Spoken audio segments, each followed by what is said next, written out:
একদম ইউনিক স্টাইলে আজকের এই মুড়িঘণ্ট। মনে তো হয় না আপনি কখনো খেয়েছেন, কারণ আমি আজকে প্রথম বানাচ্ছি নতুন। বসে বসে ভাবলাম যে এভাবে বানালে কেমন হয়। ঠিক আছে, ট্রাই করে দেখি। বাস লেগে পড়লাম। কি আমাকে জিজ্ঞাসা করে এরকম উদ্ভট উদ্ভট আইডিয়া আমি পাই কোথা থেকে। আমি নিজেও জানি না কোথা থেকে এই আইডিয়াগুলো আমার মাথায় চলে আসে।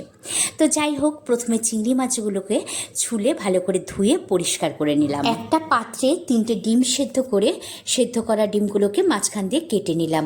আর এখানে মশলার জন্য নিয়েছিলাম আদা, রসুন, পেঁয়াজ, কাঁচা লঙ্কা আর একটুখানি লঙ্কার গুঁড়ো। আর এখানে টমেটো, আলু এখানে কেটে নিয়েছিলাম। আর গোবিন্দভোগ চালগুলোকে আধা ঘন্টা মতো ভিজিয়ে রেখেছিলাম। আর এখানে চিংড়ি মাছের নুন হলুদ মাখিয়ে রেখেছিলাম। একে একে আলু, সেদ্ধ করা ডিম, চিংড়ি মাছ আর গোবিন্দভোগ চাল সব কিছু একে একে ভেজে নিলাম। সব কিছু ভেজে নেওয়া তেলের মধ্যেই আরও কিছুটা তেল মিশিয়ে তার মধ্যে দিয়ে দিলাম শুকনো লঙ্কা, দারচিনি, এলাচ, লবঙ্গ, তেজপাতা। আর সব কিছু দিয়ে একটু নাড়াচাড়া করার পর আমি টমেটো দিয়ে দিলাম, কুচনো টমেটোগুলো। আগে মশলা কষিয়ে টমেটো দিতে পারতাম, কিন্তু আমি আগে টমেটোগুলো দিয়ে দিলাম। আর টমেটোগুলো নাড়াচাড়া করার পর যখন নরম হয়ে এসেছে তখন বেটে রাখা মশলাটা তার মধ্যে দিয়ে দিলাম। আর মশলাটা ভালো করে নাড়াচাড়া করার পর যখন মশলা থেকে তেল ছাড়তে শুরু করেছে তখন মশলার বাটি ধোয়া জলটা তার মধ্যে দিয়ে দিলাম। তারপরে আবারও নাড়াচাড়া করে তার মধ্যে দিয়ে দিলাম ভেজে রাখা আলুগুলো আর ভেজে রাখা গোবিন্দভোগ চাল।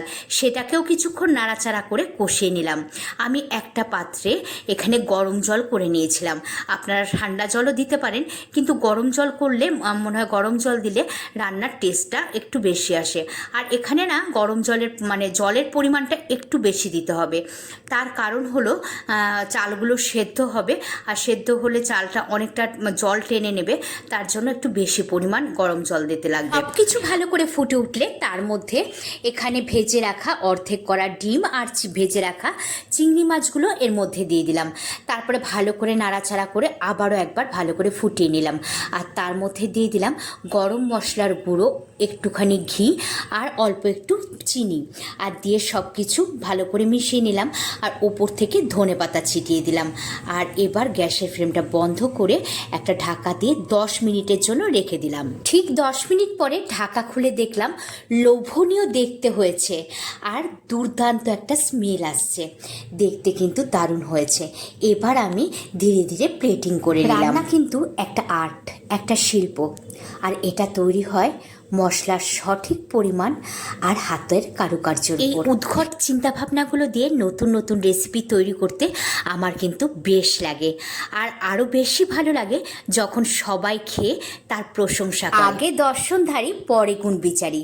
চিংড়ি মাছগুলোকে হার্টের শেপ দিয়ে এভাবে প্লেটিং করে নিলাম। রুটি, পরোটা সব কিছুর সাথে দুর্দান্ত লাগবে। আর বাড়ির সবাই কিন্তু খেয়ে বলেছে একেবারে ঝাক্কাস হয়েছে।